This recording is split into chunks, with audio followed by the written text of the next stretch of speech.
하나님 말씀 창세기 2장입니다. 창세기 2장 1절에서 끝절까지 말씀 교독합니다.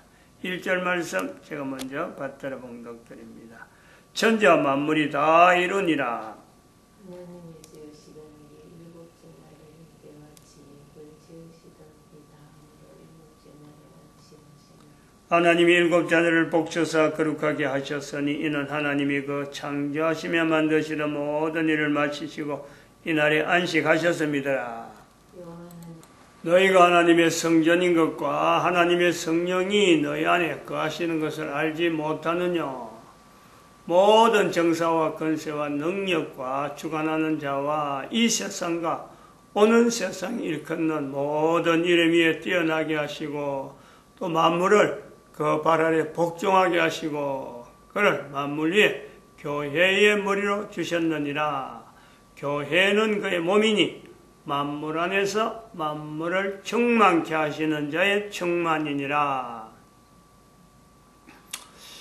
평강의 하나님이 친히 너희로 온전히 거룩하게 하시고 또 너희 온 영과 혼과 몸이 우리 주 예수 그리스도 강림하실 때에 허물게 보존되기를 원하노라.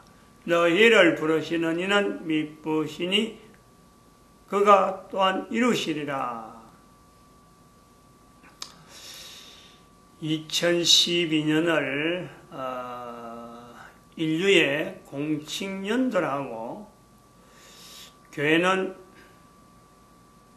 국가 단위로 국가 역사 정체성을 통해서 임마누엘을 나타내는 이 의무가 또한 이 어떤 전도 어떤 사명이 새롭게 주어진 것이다 라고 새롭다라는 말 자체를 쓰는 건 좀 이상한데 새롭게 라고 말할 수 있는 것은 지금까지는 2012년 이제는 예수님 오실 거라고 연결해서 사명을 느낀다든지 어떤 참 주어진 사역을 고려한다든지라고 하지 않았는데 2012년부터는 오신 예수님이 분명히 근거가 되면서 오시기 때문에 다시 오신다는 거예요. 다시 오시는 것에 이제 방향을 맞춰서 오신 것에만 염려했던 것에서 이제는 방향을 바꿔서 오실 예수님을 연결하다 보니까 새롭다 하는 말을 넣지 않을 수가 없는 거예요. 또한 이것은 그만큼 모든 사람들 앞에요. 교회가 회개라는 자세를 분명히 가져야 됩니다. 회개. 요거 하나만 가지고도 우리가 새로운 복음으로서 임마누엘을 나타내는 교회의 위치가 있다. 국가 단위로. 이것만 해도요, 교회는 회개해야 될 요소를 있다. 1517년도 종교개혁을 하지만은 회개를 하지 않고 시작했어요. 회개가 어떤 시발점이 아닙니다. 그러나 2012년은 이 회개라는 분명한 요소를 가지고 국가 단위의 임마누엘을 나타내는 교회의 사명을 깨닫는 그 어떤 시작점이라고도 할 수 있는 이 분기점이고 2012년이 인류 종말의 시대라고 선포를 할 수 있는 거죠. 여러분 전체적으로 하나의 일련의 선으로서 2000년 전과 그리고 창세기 2장 1절에 있는 이 말씀이 같이 연결되는 거죠. 창세기 2장 1절 지금부터 2000년 전 그리고 2012년 이렇게 볼 수 있습니다. 어떻게 보면 이런 수가 있어요. 2012년이라는 것은 창세기 2장 그래서 2장이죠. 창세기 2장 1절과 2절의 그 구분 2012년은 그런 요소가 있단 말이에요. 또 한편으로는 예수님이 오신 것과 오시지 않는 것, 이제 오실 것에 대한 구분 2012년 2000년을 보내고 오신 예수님 첫 번째 오셨고 두 번째 오시는 예수님 2012 첫 번째 오시는 예수님 2012 다시 오신 예수님 오신 예수님, 이 구분을 나타내는 숫자적인 표현일 수도 있다. 뭐 이런 걸 우리가 나중에 그 심볼 형태로 만들더라도 이런 그 의미를 둘 수 있는 숫자적인 요소가 있다. 뭐 우연히 지나가는 내용이기도 하지만은 또 한편 이걸 우리가 붙잡고 그 옛날 고대의 숫자 개념, 옛날에 숫자가 없을 적에 아라비아 숫자라든지 이런 숫자가 시도가 된 것은 기원 후입니다. 그 기원 후도 거의 지금부터 한 1000년 정도, 1096년이라고 십자군 전쟁이라고 하는 이 내용에 하나의 큰 세계적인 흐름이, 동서양의 어떤 큰 세계적인 흐름이 육로를 기준으로 해서, 육로를 기초로 해서 이 발달되었을 적에 그때부터 비로소 숫자가, 이 숫자라는 것이 어떤 통일되게 서로 활용해야 될 요소가 있구나라고 하는 거죠. 근데 그 이전에는 분명히 숫자가 있어, 숫자적인 개념은 있었는데 숫자가 없는 시대가 있었고, 그 이후로 숫자적인 개념을 표현하려고 하는 시도가 수없이 있었는데, 그것이 어디서 나타나냐면은 헬라어라든지, 또 히브리어라든지, 라틴어. 그러다가 영어까지 넘어와 버리면 이제 안 나옵니다.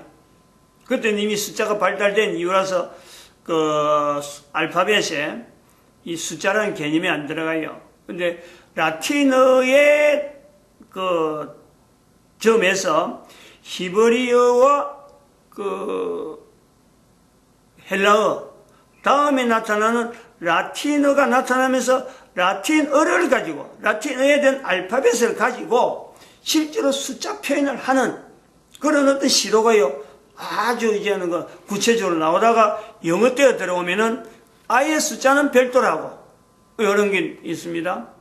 그러면은 히브리어가 헬라어는 묘하게도 이게 어원이 히브리어에서 어원이 되다 보니까 알파벳의 하나하나마다 즉 히브리어 22그 자음에 하나하나마다 숫자적인 개념이 들어있어요. 숫자적인. 제일 먼저 알렙 하면은 그 제로라, 제로. 알렙은 숫자가 없어요. 그 알렙이라는 숫자를 제일 먼저 엮고 그 다음에 벳도 나오는 것이 1이고 달렛은 2고 끼멜은 3이고 이렇게 해서 알파벳이 쭉 넘어가다가 10단위가 넘어가면서 또 다르게 숫자가 두 자리 숫자로 나오고 그 다음에는 맨 뒤에 가다가는 쓱 가면은 이게 100단위, 1000단위로 나오는 이 1000단위까지만 해놓은 거예요. 1000단위. 그래서 우리가 염두를 두면은 이런 걸 추정해 보면은 나중에 창세기 4장이라 들어가면은 사람들의 숫자가 나이가 나오는데 이거는 그 당시의 숫자적인 개념으로 부를 수 있는 최대치에서 우리가 봐야 되는 거지 실제적으로 그렇게 살았다라고 볼 수는 없죠. 없을 수도 있다니까. 아담이 930인가? 아담이 930세 살았다라고 하는 표현은 숫자로 표현하기 시작해서부터 930이지 그 이전에 얼마나 살았는지를 표현할 수가 없는 그런 어떤 숫자적인 개념에 우리가 창세기 2장의 요소도 있다는 거죠. 우리가 알고 있는 내용이 이것이 사실일 것이다. 이것이 분명히 기본이다 하고 있는 이 숫자적인 것도 성경에 들어보면요. 이것 자체가 아주 기초적으로 아주 기초 부분에서 완전히 분해돼가지고 도대체 숫자는 어디서 나왔느냐? 성경에 나오는 숫자는 어디서부터가 오늘날 우리가 알고 있는 숫자적인 개념. 또 다시 말하면 우리가 쓰고 있는 달력 같은 것도 우리가 쓰고 있는 달력의 개념하고 성경에 나와 있는 달력 개념하고 전혀 같은 숫자를 쓰는 것 개념이 있다더라도 전혀 다른 달력의 어떤 요소가 있듯이 숫자도 기록된 내용이 어디에서 기록된 숫자냐 따라 창세기에 기록됐느냐 안 그러면 저 시편에 기록됐느냐 아니면 선지서에 기록됐느냐 여기에 따라서요 숫자의 개념이 우리가 알고 있는 개념하고 전혀 다른 요소가 있다. 다를 수가 있다. 개연성이죠. 개연성. 딱 이렇다라고 말은 못하고 왜냐하면 사람마다 그 내용을 받아들이는 요소에 따라서요 자기가 충분히 소화해가지고 말하는 거하고 충분히 소화하지 않고 말하는 거는요 이건 엄청난 차이가 있기 때문에 그럴 수가 있다. 개연성만 이야기하는 거예요. 왜냐하면 그만큼 성경은 그 깊이가, 연도가 굉장히 오래된. 그리고 오늘 우리 창세기 2장에도 보지만은 아주 기본적인 인간 존재 처음부터 나타내는 것이 창세기 2장 아니에요. 이때 일을 누가 도대체 이걸 가지고 현재적으로 이야기한다는 어림도 없는 내용이야. 여기서 나타나는 그 에덴 동산이라 하는 이런 내용, 또 우리가 예수님 오시고 나서 천국이라 하는 이런 개념 자체가, 이 개념 자체를 현대화시키고 현재화시킨 데는요, 그 추정해야 될 내용들이, 그리고 추정해야 막연한 추정이 아니고 정말 그 가까이 갈 수 있고, 그것도 설명은 못하면서 개인이 성경의 어떤 흐름에 쫙 맞춰서, 이거는 성경이 이 정도의 어떤 구조를 가지고 있는 변함없는 요소, 그 속에 개인의 어떤 추정되는 질을 거기다 접근시켜서 어느 정도 일정하게 흐를 수 있다. 이럴 때에 창세기 있는 또 성경에 참 누구나 쉽게 접근하는 그런 본문보담도, 그런 환경에 대한 해석보담도 설명이 안 되고 어디 다른 데 비슷한 것이 나타나지 않는 그런 창세기 1장이나 2장, 창세기 6장 이전에, 노아 홍수 이전에, 노아의 935년이라 하는 그 살한 연대, 그런 거하고 연결해서 성경을 해석하려고 하는 이 내용은 참 그 인생 전체를 걸쳐서 봐도 나이가 적어도 60이 지나면서 성경에 대해서 일정하게 그동안에 교회는 예수 그리스도를 머리로 하고 있고, 그 다음에 교회 몸은 예수 그리스도라고 하는 이 어떤 고백이 오랫동안 쌓여왔던 그 이력이 분명히 함께하면서 나타난 해석한 그것이 보다 정석적이지, 보다 어떻게 보면 정도지, 바르게 걷는 거지. 어디 미국에서 공부했다, 신학교 공부했다, 영국에서 공부했다, 네덜란드에서 공부했다, 다른 사람을 통해서 어떤 학습되어진 내용의 반복 자체에 대해서 그 양이 깊다 그래갖고, 전통 있는 데서 공부를 오래 했기 때문에 그랬다. 그런 것 갖고는 접근하면 안 되는 거예요. 우리 교회가 가지고 있는 오류 중에서, 신학 제도가 가지고 있는 오류 중에서요, 제일 큰 내용이 바로 이 학습된 내용을 가지고, 학습되어진 전수된 걸 가지고 성경을 해석하면서 사회에 나름대로 어떤 지도력을 발휘하려고 했던 그것이요, 어떻게 보면 오만이죠, 오만. 교회가 가진 오만이에요. 교회의 신학교 제도는 2012년 이후에는 이거 자체요, 다시 정립해야 돼요. 각 나라, 각 국가에 있는 모든 신학교를 하나로 통폐합해야 돼요, 통폐합. 신학교가 필요해요. 왜냐하면 이런 내용을 계속해서 연구하면서 계속 알려주는 내용에는요, 있어야죠. 그러나 다양한 내용을 해갖고 신학교 위주로 교회가 운영되는 거는 지금 그렇게 되는 거예요. 신학교 제도 때문에, 신학교 운영 때문에 결국에는 교회가 그 운영이 되는 요소를 전부 다 신학교에 의존하고 있어요. 해석되는 거, 어디 가도 신학교에서 이런 발표했다, 그걸 전수해가지고 목사들이 또 현장에서 교회를 운영하면서 그걸 적용하는 거예요. 그래갖고 이단이냐 아니니 싸움만 일어나는 이런 내용이 있다. 그래서 신학교는 사라져야 되는데 하나는 있어야 된다. 지금처럼 우죽선, 니도 신학이고 나도 신학이고 나도 신학자고 이런 식의 하는 거는 성경 해석한다고 해서, 성경 해석을 넘다르게 한다고 해서 그 사람을 신학 교수로 떡 삼아가지고 칠판에다가 한글은 한마디도 말도 안 하고 전부 다 다른 외래어를 써가지고 말이죠, 자기 지식 자랑하는 건 아니죠. 성경 해석을 자기 지식 자랑하는 게 아니고 자기 신앙이죠, 신앙. 내 신앙의 표현을 과거에 신앙했던 사람들이 하나님 앞에서 어떻게 성경 속에서 나타내는가. 그럼 나는 이 시대에 그런 것을 다 알고 있으면서 어떤 신앙을 표현해서 성경의 신앙 표현하고 같이 내가 한 걸음을 같이 갈 수 있느냐. 이것이 중요한 어떤 성경 해석의 중요한 요소가 아닌가. 제 개인은 그렇게 생각하고 있어요. 공감하면은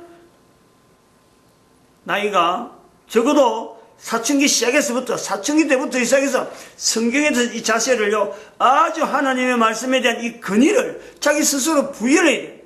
15살, 이 전도를 해서 사춘기가 되어질 때, 그때에 누구든지 하나님 앞에서 자기 스스로를 낮춰볼 수 있는 그 자리는요, 객관적으로 성경이라, 성경.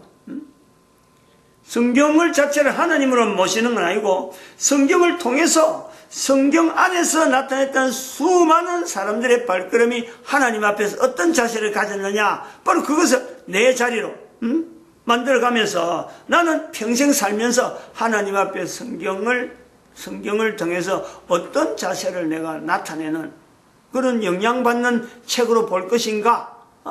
요거요, 어릴 때부터 고민하고 씨름하면요, 나이 60쯤 되면은 선지자적인 그런 어떤 자리가 주어지면서 남들에게 당대에 그 시대에 어떤 사람에게도 주어지지 않는 분명한 그 한 사람을 인도하시는 성령의 역사가 개인에게 나타난다니까. 그걸 깨달아요. 그런 방향을 좀 더 빨리 익히는 방법이 아까처럼 해서 15살부터 시작해서 성경을 가까이 하고, 그리고 하나 또 분명한 인생 전체 긴 인생에서 되도록이면 낮은 자리에 스스로가 낮은 자리에 들어가야 되고, 자기를 드러내는 것에서 자꾸 멀리하고 하나님이 영광을 위해서 어떻게 하든지 써야 되겠다 하는 그런 표현들이 입에서 자꾸 나와야 되죠. 자꾸 나오고.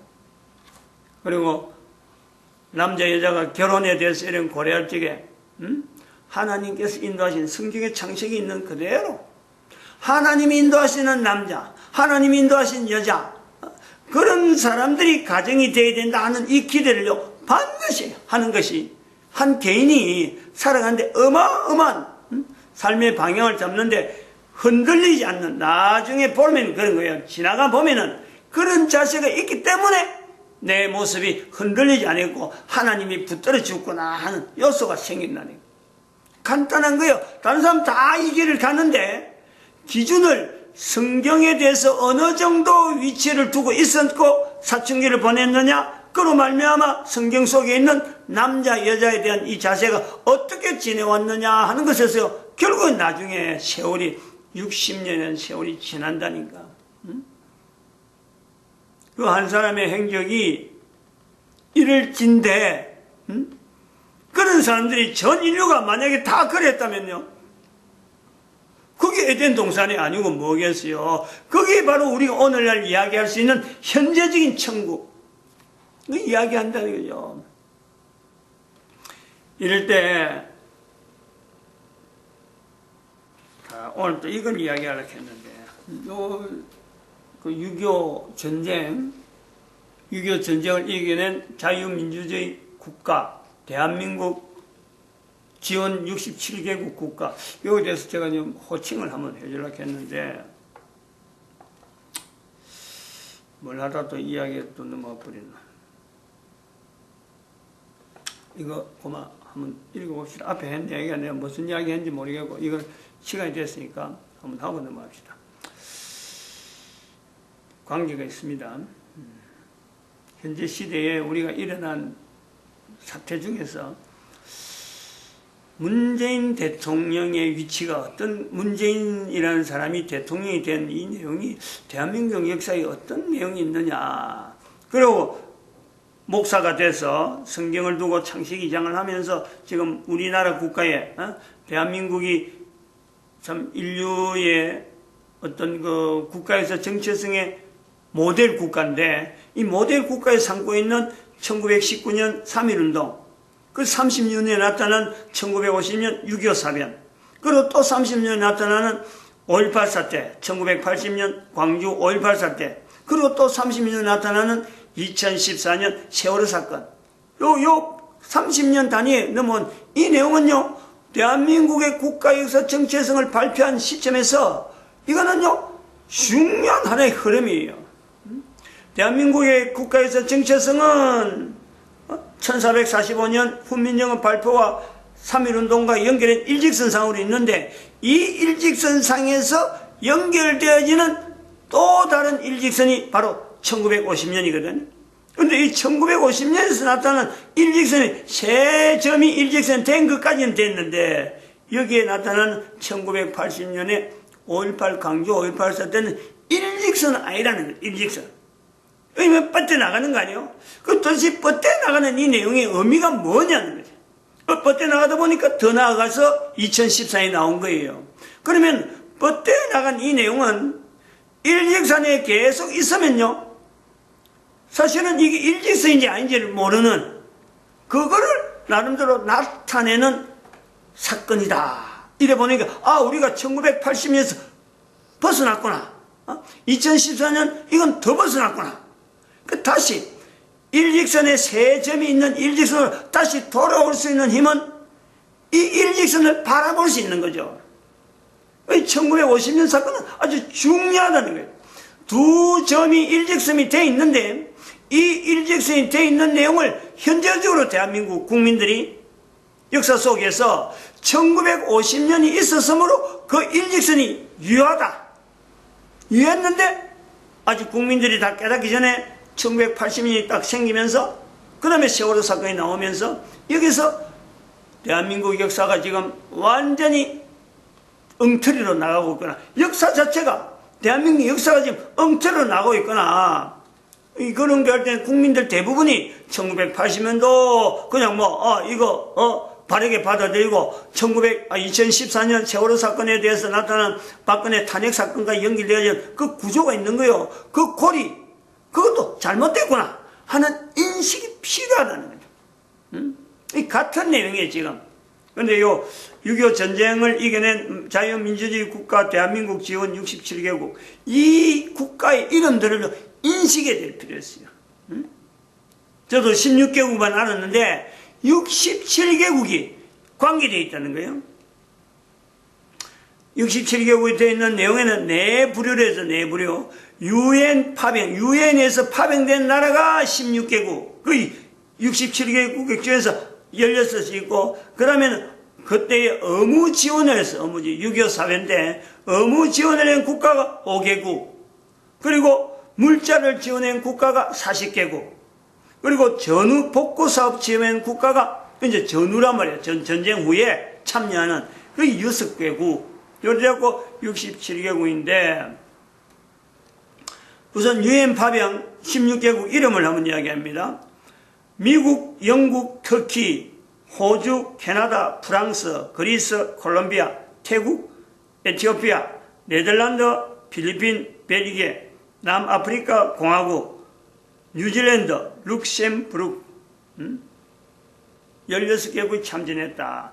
의무 지원 5개국, 인도, 덴마크, 스웨덴, 노르웨이, 이탈리아 의무 지원을 했습니다. 물자 지원을 한 거예요. 40개국.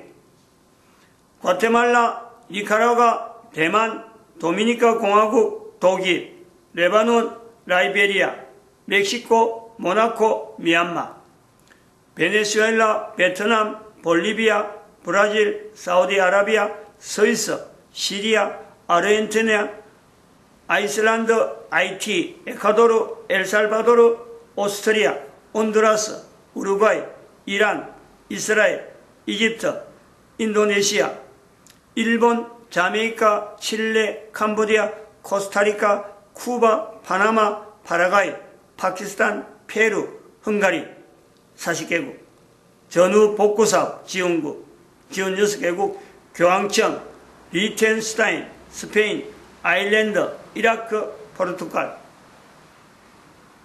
67개국.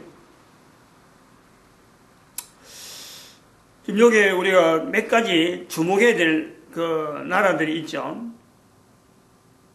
전후 복구사업 지원 6개국에 교황청이 들어있다는 거죠.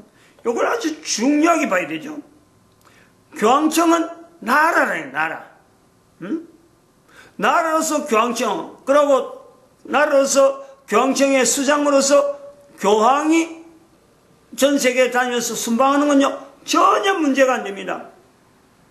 국가니까, 국가의 수장이니까 얼마든지 외교를 위해서 다니긴 좋아요.